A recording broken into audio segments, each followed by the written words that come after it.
sa Marcos 6:1-4. Maganda po ang ating pag-usapan ngayon.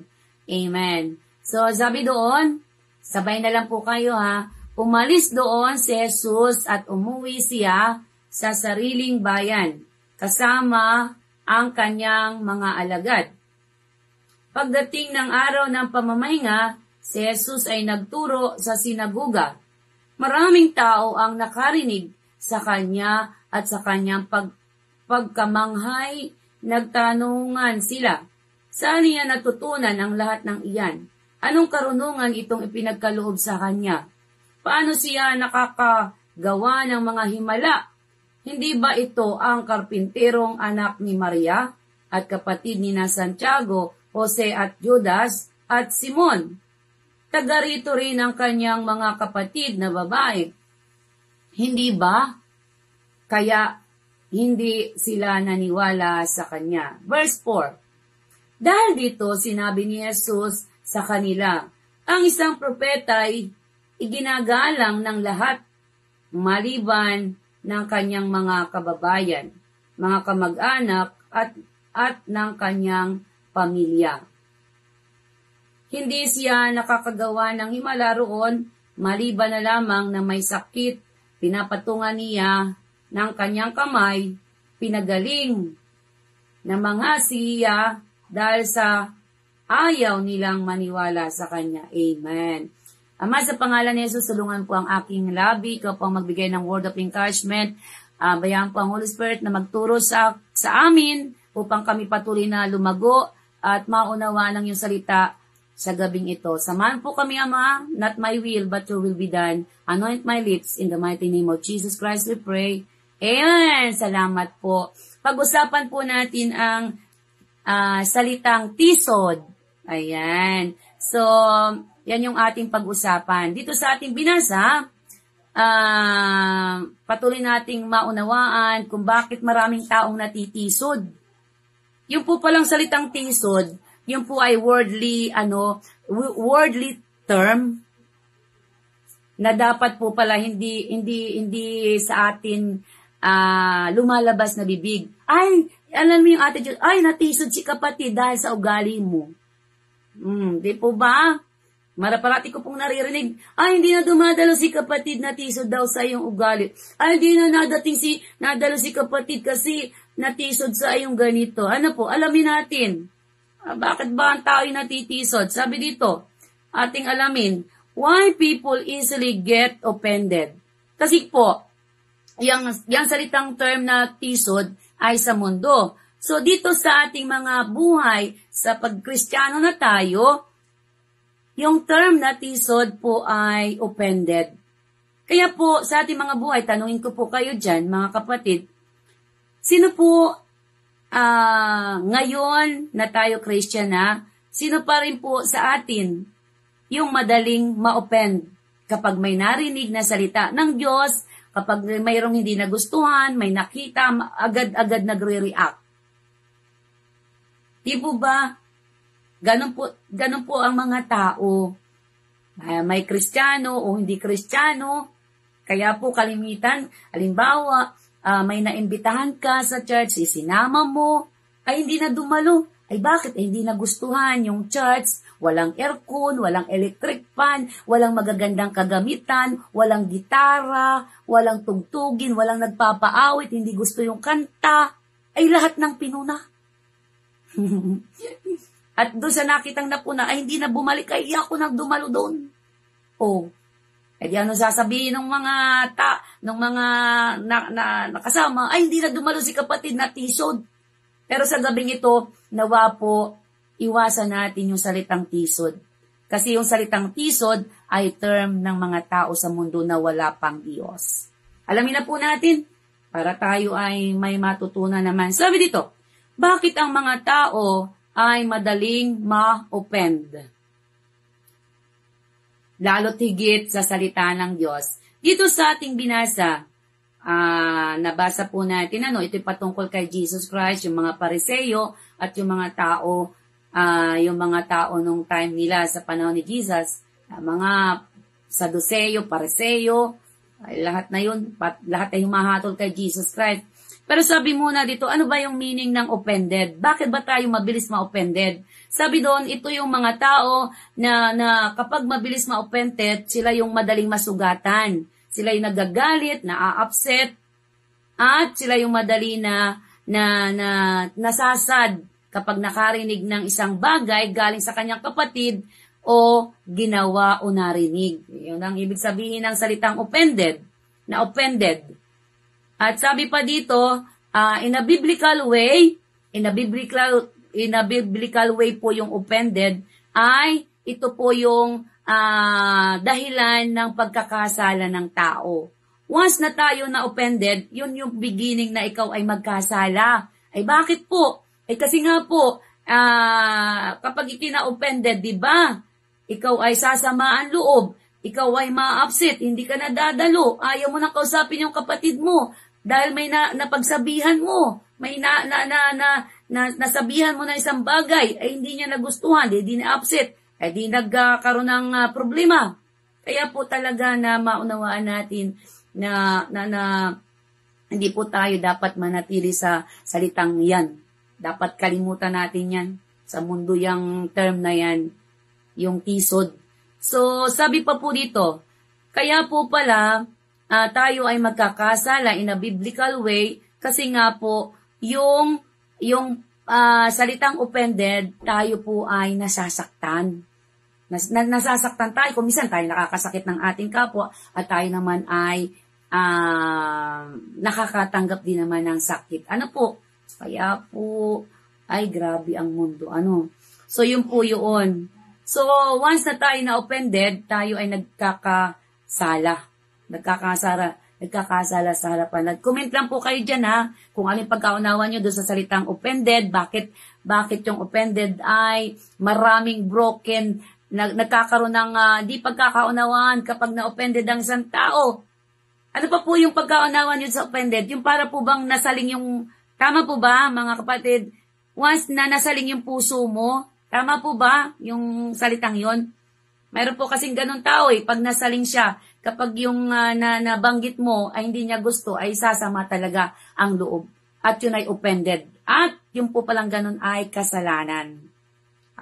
Okay. So sabi na po, balik na po tayo. Verse 2, pumunta na po tayo sa ating konteksto. Sabi po dito, may example po dito, at ang example natin sa ating aalamin ay si Jesus Christ mismo. Ano po? Sabi dito sa verse 2. Sa verse 2,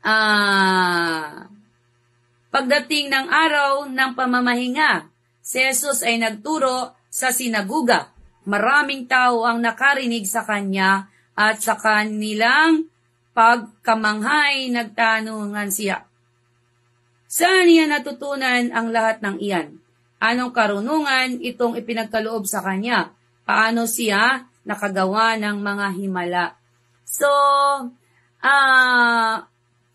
nung time ni Jesus Christ, alam niyo kung sino ang natitisod sa kanya? Yung mga Pariseyo, yung mga Saduseyo. Kasi yung mga Pariseyo at Saduseyo, matatalino, nag-aral. Di po ba? Natatandaan niyo po si Pablo. Di ba? Siya ay tinuruan ni Gamaliel. Kaya siya ay matalino rin. Matalino si Pablo Mabuti na lamang hinanap ng Panginoon at na-born again. At nung na-born again, tayong mga Gentile ang kanyang pinuntahan para makarinig ng salita ng Diyos. So, nung time na yon, sabi dito sa verse 2, people offended by Christ's preaching. Amen. Yun po yung makikita natin doon sa verse 2. Yung mga tao nung time na yon ay na-offend dahil sa pangangaral ni Jesus Christ. They are so much offended by the preachings of Jesus Christ. Bakit kaya? Sabi doon, tingnan niyo po si Jesus Christ Siya yung Diyos, anak ng Diyos, nangaral, na-offend sa Kanya yung mga tao. Sa panahon nga lang natin may marinig ka lang na kaunti, ang sama na sa kalooban. Ay mas matindi itong ating Panginoon, mga kapatid. Kaya nga po itong mga Pariseyo, Saduseyo, galit na galit sa kanya, gustong patayin si Jesus. Why? Masasapawan kasi sila. Di po ba? Kaya na-o-offend ang mga Saduseyo na to, mga Pariseyo na to, kasi masasapawan sila. Ay, ayaw nilang masapawan. Gusto nila sila ay magaling, sila nasa kanya ng lahat. Di po ba? Walang pinagkaiba sa panahon natin. Maraming tao na piling nila sila magagaling at kapag sila'y nasasapawan ay ayaw pumayag. Hallelujah! Ay di ganon din ng panahon ni Jesus Christ. Yung mga Pariseyo, Saduseyo, ang patuloy na bumabatikos kay Jesus Christ Himself. Amen, nilalakasan ko lang po yung boses ko Ang ganda yung topic na binigay sa atin ngayon Hallelujah! Kaya po, una sa lahat, nung nangaral si Jesus Christ, nung time niya, yung mga tao ay offended, sugatang-sugatan. Hallelujah! Alam niyo po, sa palagay niyo po mga kapatid, nung time na, halimbawa yung time natin ni Jesus ngayon, tapos ganun din ang gagawin ni Jesus Christ. Grabe. Sabi dito, kaya na-offended ang mga Pariseyo at Saduseyo kapag nangangaral si Jesus Christ. Alam niyo kung bakit? Matatagpuan po yan sa John 6:60-71. Hindi nila matanggap yung katuruan ni Jesus Christ. Kaya sila'y nagagalit sa Jesus Christ na to. Sabi doon sa John 6:60-71, basahin nyo na lang po yun. Sabi doon, kaya na-offend sila, sabi kay Jesus Christ, ano naman yung katuruan napakahirap naman hindi namin kayang tanggapin yan. Sabi kay Jesus Christ, tingnan nyo ang mga tao. Para sa panahon natin ngayon, marami ngayon ng mga tao na pinapakati ang tenga. Ay, Pastora, bakit mo naman tinuturo yung 666? Bakit mo tinuturo yung nasa pahayag? Hindi pa yan. Wag mo muna ituro yan. Di ba? Ganun ang tao. Tinatakot mo yung mga tao. Huwag ka magturo niyan sa yung mga ganyan. Nasasabihin mo ganito. Baka yung mga tao ay malito. Huwag mo ituturo yan. Di po ba? Ay sabi doon, yung pahayag kailangang malaman ng mga tao. Ay di po ba? Mas matindi yata ngayon ng mga tao kaysa noon Pag yung katotohanan na sasabihin natin ay nagagalit sa atin. Tayo pa yung bulaan ang lalabas. Balik po tayo. Makinig po tayo. Matutunan tayo dito. Maganda to. Para pagkatapos nito, hindi na tayo matitisurin. Hallelujah! Kasi salita ng Diyos yan. Amen. Para tayo mabago ang buhay. Sabi po doon, sabi ng mga Saduseyo, yung mga nakikinig kay Jesus noong time na yon, mabigat ang katuruan ni Jesus Christ. Tingnan niyo po, yung preaching ni Jesus Christ ay inaayawan ng time ni Jesus Christ kasi masyado daw mabigat, hard, at hindi nila kayang tanggapi.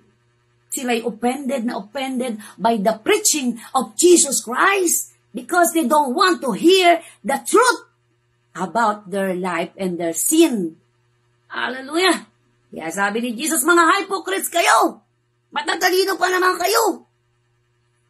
Pero hindi nyo pinapamuhay yung mga salita na itinuturo ninyo. Sabi ni Jesus Christ yun. Ang tindi ng Panginoon magturo nun Pero hindi siya nagkasala.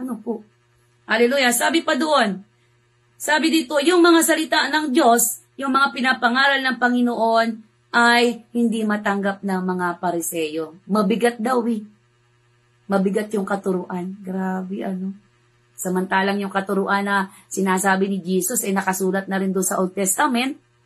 Tapos mabigat pa. Tapos ang nagsasalita pa si Jesus Christ. So ibig sabihin, yung salitang offended ay naandyan na. Nung Old Testament pa, sa New Testament, naandyan na.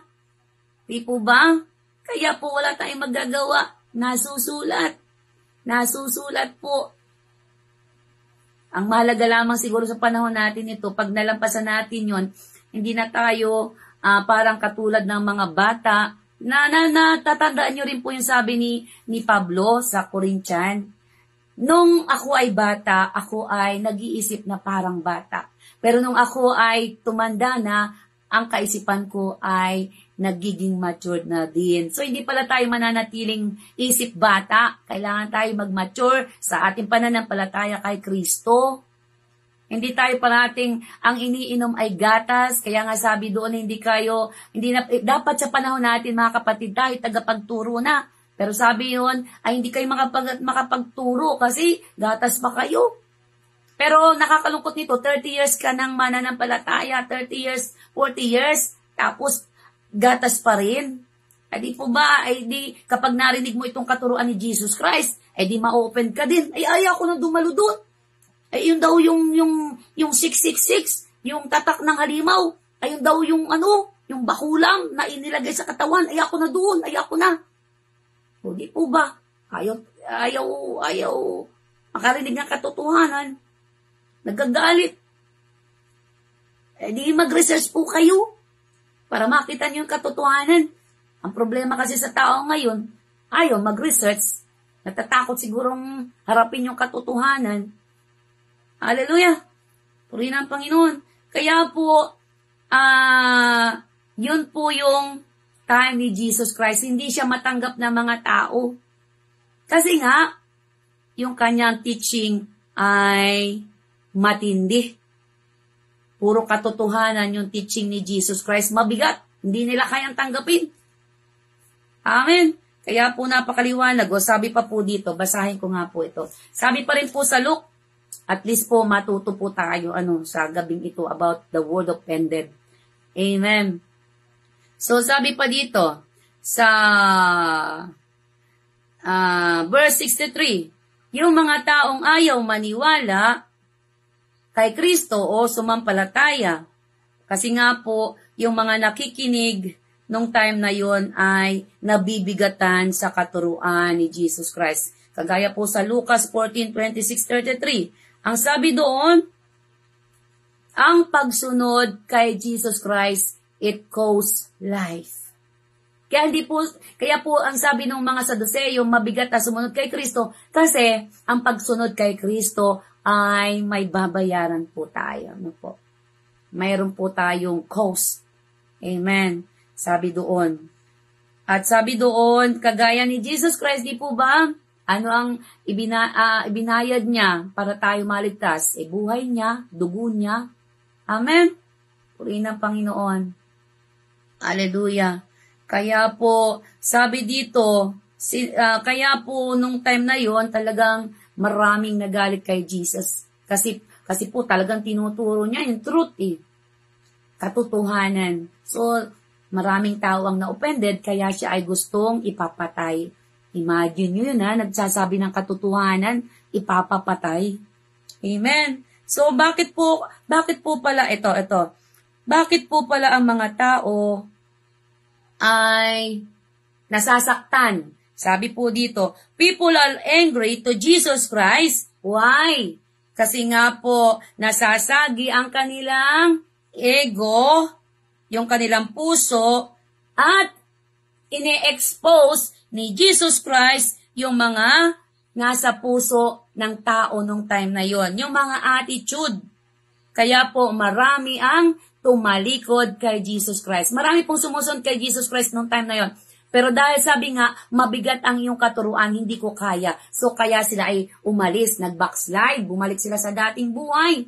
Nawa po sa panahon natin mga kapatid, hindi po natin maranasan na tumalikod sa Panginoon kasi sayang ang salvation na binigay sa atin.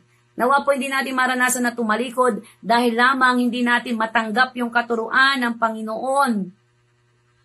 Nahihirapan tayong tanggapin yung katotohanan ng salita ng Diyos. Hallelujah! So ano po yung kasunod sa verse 2 and 3 pa rin po. Ating bulay-bulayan. Ano po yung kasunod na sinasabi sa verse 2 and 3? Pangalawa po, ang mga tao ay na-offended. Bakit? Hindi niya matanggap na si Jesus Christ ay may power and authority. Ayan, yung time na yun, hindi nila matanggap si Jesus Christ. Kasi, may kapangyarihan ng Panginoon, di po ba? Nangaral siya, nagpagaling ng pilay, ng bulag, nagpalakad, nagpakain ng mga nagugutom, ang dami niyang ginawang himala. So doon sa dami ng ginawa niyang himala, ano po ang nangyari doon sa mga Sadduceo, mga Pariseo? Nainggit kay Jesus. Nainggit kasi may authority. Pag yung mga bad spirit nasunod, di po ba? Kagaya yung mga bad spirit, di ba? Sabi, lumabas ka dyan. Ay saan pumunta yung mga bad spirit doon sa mga baboy? O di po ba? May authority si Jesus Christ noong time niya kapag siya ay nagpray sa may sakit, sumusunod, gumagaling. May kapangyarihan po siya. Dahil si Jesus Christ ay may power and authority, ang mga Sadduceo po, Pariseo at yung mga tao sa paligid noong time na yun ay nagjealous. Wow! O, kaya po yung salitang offended, yun ay patungo sa jealousy. Jealousy yun, magkakamag-anak po yun. Na-open ka, kasi mag-jealous ka, na sumisikat si Jesus Christ nung time na yun, eh sila ay hindi, parang ganito, ay biglang sumulpot si Jesus Christ, 3 years siyang nag-ministry. So ang mga tao, habol-habol si Jesus Christ kasi pinapakain, pinapagaling, kung ano-anong himala, ang dami-dami. So nakita ng mga Pariseo sa Sadduceo, aba, hindi na tayo kikilalanin ng mga tao Ang hinahabol na si Jesus Christ, kaya kailangan tayong gumawa ng paraan. Kailangan natin pahanapan niya ng butas. Kailangan hanapan natin ng maliyan para yan ay hindi gusto ng tao. Hindi po ba? Ang daming gusto nilang gawin kay Jesus Christ. Kaya lang, nung hindi pa time, kaya hindi nila mahuli-huli at hindi mapa-time kasi may perfect time for everything. Ang dami nilang ginawa nakakalungkot yun Diyos yun, anak ng Diyos, tapos ay lahat ay gagawan mo, papatayin mo, kung ano-ano sasabihin mo, Beelzebub, ganun ka walang galang yung mga tao nun. Matatalino pa't nag-aral nga, alam nila yung salita ng Diyos. Alam na salita ng Diyos, hindi man pinapamuhay. Grabe tatalino nila. O sa panahon din natin, ang tatalino ng tao. Ilang taon nag-aaral yung pinanggalingan natin? 10 years, 20 years. Yung mga nakasuot ng mahaba, ilang taon po yun nag-aaral. Di po ba sila yung matatalino? Pero hindi naman tinuturo yung katotohanan kasi nga bulag. Kaya po sabi doon, sa Mark 15:10, sabi doon, envy, jealousy, kaya po gustong patayin si Jesus Christ ng mga taong ito. Wow! Sa panahon natin ngayon, meron pa rin yan. Envy, jealousy. Kapag nakita mong umaangat-angat yung kapatid mo, ay kung ano-ano ang gagawin para bumagsak. Di po ba? Tama po ba? Comment po kayo dyan. Pag nakita yung kapatid na ginagamit ng Panginoon ay maitiliay sa kung ano-anong sasabihin, bakit yun ay nangangaral ng ganoon? Grabe ang tao Kaya hanggang sa panahon natin, talagang ang jealousy na yan, ang jealousy, envy, ang siyang wawasak sa mga relationship ng mga tao. Kapag tayo hindi aware at hindi tayo mag-ingat, yan ang sisira sa magkakarelasyon ng magkakaibigan, magkakapatid. Kapag yung mga salitang yan, kapag yung offended, yan ang wawasak. Kaya tayo maging aware to mga kapatid. Matuto tayo sa mga nakalipas. Matuto tayo sa nangyari sa time ni Jesus Christ. Dahil si Jesus Christ ay ginagamit ng Diyos Ama, mightily nag-ministry, siya ay kinikilala, kinainggitan siya ng mga tao.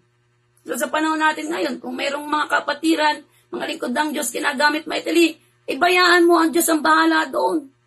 Iba yung may kanya-kanya tayong gifts na binigay para hindi tayo mag-inggitan. Kung anong gifts na binigay sa'yo, gamitin natin to glorify God. Pero may sala rin talaga. Yang si Satanas ay walang ginawa kundi mag-imbak ng inggit sa kapwa. Kung ano po yung binigay na gift sa ating gamitin natin. Hindi dapat tayo nag-inggitan. Bakit pinagpapala siya? Ay bakit ako hindi? Ay ako din na may nasunod. Di po ba inggit yun? Hallelujah. Kaya po, nawa ay matuto tayo dito sa katuruan na binibigay ni Jesus Christ. Ano po? At sabi pa doon sa, nung time na yon, sabi sa James 3:13, basahin nyo na lang pa, James 4:10, sabi doon, yung mga Jewish leader, sila yung number 1 na jealousy at nag-envy dahil si Jesus Christ ay may kapangyarihan, may authority doon time na yon. Kaya po, maraming napagaling si Jesus Christ. At ang sabi doon, si Jesus Christ ay may power, yung kanyang pangangaral ay may kapangyarihan, at yung kanyang katuruan, at siya ay may impluwensya. At yung mga tao sumusunod sa kanya, siya ay may puso, at siya ay nasa time ng position. Kaya po nagkaroon ng jealousy sa verse 4. So, ang pinagmulan pala, kaya pala na-open ang tao ay jealous. Halimbawa, nagje-jealous. Kumbaga kapag may narinig ka na salita, so nasasaktan ka. Nagje-jealous. Grabe talaga yung jealous sa mag-asawa. Kaya po naghihiwalay. Di ba jealousy? Di po ba? Talagang kailangan palang ipaalis yung mga espiritu ng jealousy sa tao. Yan ang wawasak sa relationship ng mga tao. Yung mga ganyang believer, unbeliever. Amen? Grabe, At sabi pa po doon, selos. Bakit po nagselos yung yung mga Jewish leader o yung mga Sadduceo nung time na yon? Bakit? Dahil mayroon silang sariling interest. Ay, grabe. Sa panahon din natin ngayon, kaya nagkakaroon ng jealousy. Sa sariling interest. Interest na sumikat, makilala, gawing idol, magaling ka na rin, ganoon, ikaw na, magaling. Ang tao ngayon sa panahon natin nagpapagalingan. Imbis na magkaisa, nagpapagalingan. Pero nawa po, hindi tayo mapasama doon kasi nakakatakot makipagyabangan. Nakakatakot kasi pag binagsak. Kaya po mas piliin pa natin na yung mas pakumbaba. Hindi baling hindi tayo kilala. Okay lang yon. Yung mga tunay na lingkod ng Diyos, hindi kinikilala ng mundong ito. Mga simpleng buhay lamang. At ang hangarin ay si Kristo ang itaas. Amen? Ito po kasing mga sabi ni Jesus rito na kaya siya nagagalit at papatayin si Jesus kasi may interest. Bakit? Mawawala yung tingin ng tao sa kanya. Lilipat kay Jesus. Tama o mali? Diba? Sabi doon, less of me and more of Jesus. Di po ba? Ay sino ba namatay sa cross? Yan dapat maitaas, hindi tayo. Amen, mga kapatid? Pero sa atin, sa panahon na to, sino ang natataas? Yung mga tao. Sumisikat.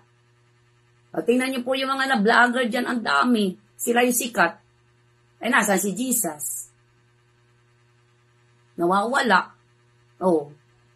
Po ba, yung mga bulaang mga ngaral dyan, sikat na sikat. Maraming mga kung ano-anong pinapagawa. Ay natatanyag. Ay, ang galing ni ganito, may pinapagawang ganito. Imbes na si Jesus Christ ang maitaas, yung pangalan niya ang nagiging idol ng mga taong ito. Mga bulaang mga ngaral. Alam natin yun. Diyan sa Davao, o sa iba-ibang bansa, marami, di po ba? Kaya po talagang maging maingat po tayo. Huwag po tayong ma-offend. Kasi yung offended ay kasalanan sa harapan ng Diyos. Pinakahuli na po dito. Meron pa po dito. Sa verse 3 na po tayo. Verse 3, basahin verse 3, verse 4, verse 3 and 4. Sabi doon sa verse 4. Hindi ba ito ang karpinterong anak ni Maria at kapatid ni na Santiago, Jose, Judas? Tingnan niyo po, ano yung makikita natin doon sa verse 3. Kaya yung mga tao na offended kay Jesus Christ, kasi, kaya hindi naniniwala kay Jesus Christ, sabi doon, siya ay anak lamang ng karpintero. Sinino? Sinino si Jesus Christ? Ay anak lamang yan ng karpintero. Paano yan magpapagaling? Ay anak lamang yan, hindi naman nag-aaral yan. Paano yan mangangaral? Wala yung alam, hindi yan nag-PhD, nag-doctorate, whatever yan. Wala yung diploma, paano mangangaral yan? Ang tao sa mundong ito ngayon nang sisino. Ganyan po tayo. Lalo na siguro may mga pinag-aralan, Pero salamat sa may matataas na pinag-aralan na humble. Praise the Lord. Pero kung minsan, Madalang yung mahanap mo may pinag-aralan na nakalapat pa rin sa lupa. Hallelujah. Sabi dito sa verse 4, kaya na-offend yung mga tao kay Jesus Christ, kaya ayaw maniwala, kaya ganun na lamang ang tingin kay Jesus. Grabe kasi, sabi dito, people get offended because Jesus Christ is the son of the carpenter. Sa panahon natin, ay ako doon. Hindi yun magaling. Hindi ako manonood. Mas magaling. Ay, grabe.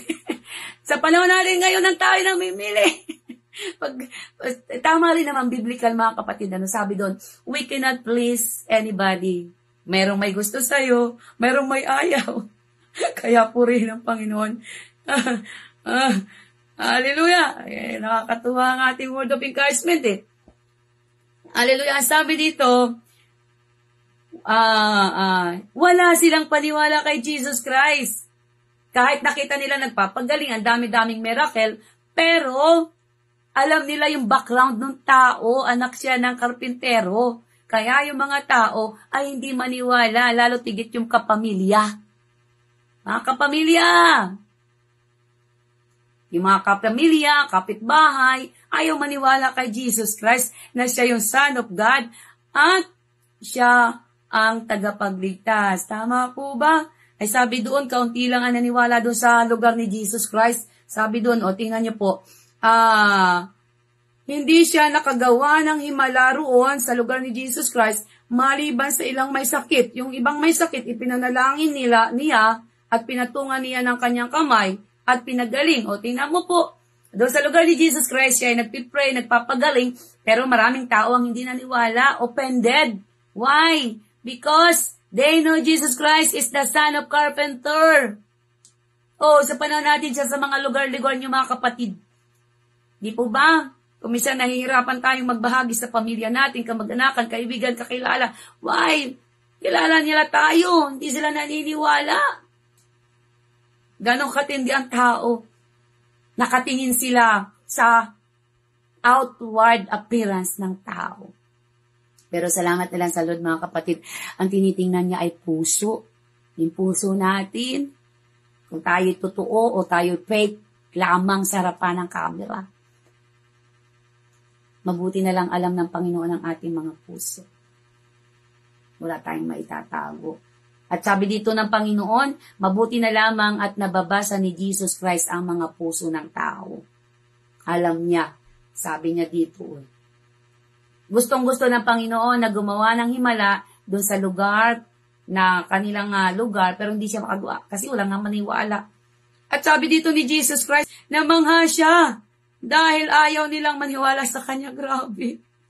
Namangha yung Panginoong Jesus dahil yung mga tao ay hindi naniniwala. Ang dami-dami na pong himalang ginawa ni Jesus Christ doon sa mga paligid na kalapit bayan, sa Jerusalem, sa Galilea, ang dami-dami niyang pinagaling, ang dami niya kung anong pinakain na mga nagugutom, habol-habol siya. Kaya nga po sumikat siya nung time na yun na nagpapagaling siya.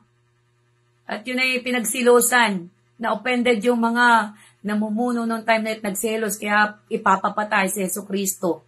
Amen. Kaya po sabi dito sa ating binasa, wala silang paniniwala. Hallelujah, dahil si Jesus Christ ay anak ng karpentero.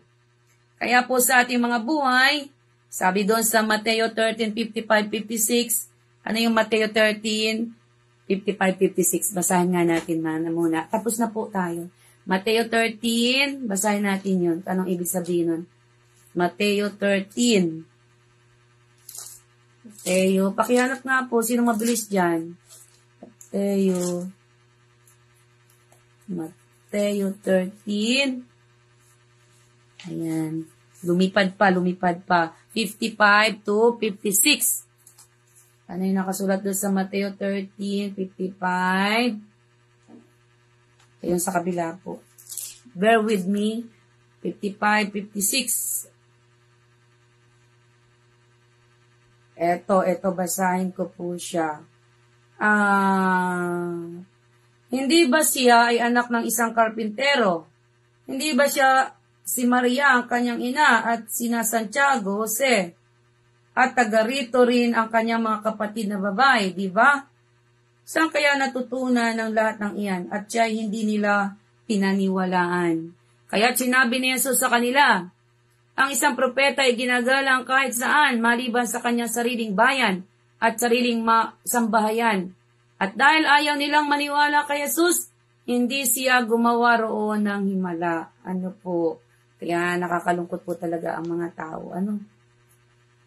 Yung Panginoon ay gumagawa na sa buhay, pero talagang sarado bingi. Nakakalungkot.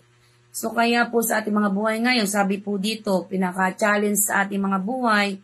So sa ating mga buhay, nawa po tayo ay patuloy na lumago sa pananampalataya upang hindi po parati tayong na-offend ng salita ng Diyos. At sabi po doon sa, natatandaan niyo po yung 2 Timothy 3:16, sabi doon, all scripture is given by inspiration of God.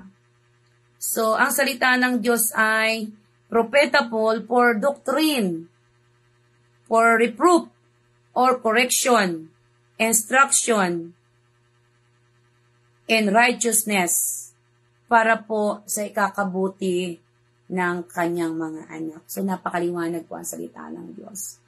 Na ang salita po ng Diyos ay gagamitin natin para sa pagtatama ng maling katuruan.